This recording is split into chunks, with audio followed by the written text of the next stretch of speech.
कधी असं ऐकलंय का? त्या काकू आल्याने आईला बोला तिजोरीची चावी द्या, बघतेच तिजोरीत किती पैसे आहेत. स्वतःच्या घरचा सिनारिओ जरा इमॅजिन करा. तुम्ही घरी बसलेले आहात, आई पण आहे घरामध्येच, तुम्ही टीव्ही बघताय. नोटीस करा, नीट ऐका काय बोलतोय, नीट ऐका. ठीक आहे, टीव्ही बघताय, मग तुम्हाला बोर झालं, तुम्ही टीव्ही बंद केला, तुम्ही मोबाईलमध्ये कोणाला मेसेज करत बसले किंवा तुम्ही इंस्टाग्रामच्या रील्स स्क्रोल करताय. आई घरामध्येच आहे, आई पण बसले, आई पण काहीतरी फोनमध्ये बघते. तेवढ्याच शेजारच्या काकू आल्या. आता शेजारच्या काकू तर असतात सगळ्यांना, शेजारी कोणी ना कोणी राहणार असतं, अख्खी बिल्डिंग नावावर नसते आपल्या. ठीक आहे, तर शेजारच्या घरातल्या काकू आल्या, त्या आपल्या घरामध्ये आल्या.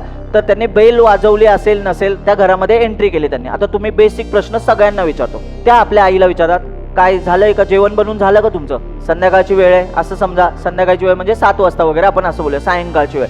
नीट ऐका बरं का, मॅप होते का मला सांगा. काकू आल्या, आईशी गप्पा मारतायत. आई आणि त्या किचन मध्ये उठून गेल्या. काकूंनी काय केलं, आपण बघत होतो, काकू किचन मध्ये गेला. काकूंनी फ्रीजचा दरवाजा उघडला, पाण्याची बॉटल घेतली आणि बघितलं अजून काय काय आहे फ्रीज मध्ये. पाणी पिल्या, झाकण लावून पाण्याची बॉटल ठेवली. परत आल्या, आईला म्हटल्या फारच गरम होतंय. काकूंनी स्वतःहून पंख्याचं बटन दाबलं, फॅन चालू झाला. आता माझं काय म्हणे, आता मॅप करा कन्सेप्ट. शेजारच्या घरातल्या काकूंचं आडनाव वेगळं आहे, आपलं आडनाव वेगळं आहे, याचा अर्थ आपला त्यांचा जास्त संबंध नाहीये. पण घरातल्या काही गोष्टी पब्लिक होत्या. बाहेरचा व्यक्ती म्हणजे शेजारच्या क्लासमधला कोणीतरी येऊन, शेजारचा क्लास म्हणजे दुसरं घर, त्या क्लासमधला एक व्यक्ती येऊन आपल्या घरातला पब्लिक डेटा ॲक्सेस करू शकतो.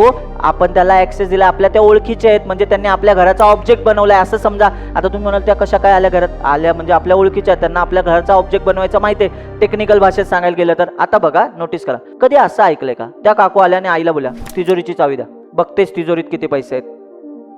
तर आई बघायच्या आधी आपण असो, ही बाई कोण आहे, घराच्या तिजोरीच्या चाव्या का मागताय? पण तुम्हाला नक्की माहितीये, कोणीही बाहेरचा मेंबर येऊन घरातल्या तिजोरीला ऍक्सेस करणार नाहीये. कारण घरातल्या काही गोष्टी पब्लिक होत्या, पण काही गोष्टी प्रायव्हेट असतात. मग त्या घरातले जे मेंबर असतात ना, त्यांनाच त्याचा ऍक्सेस असतो.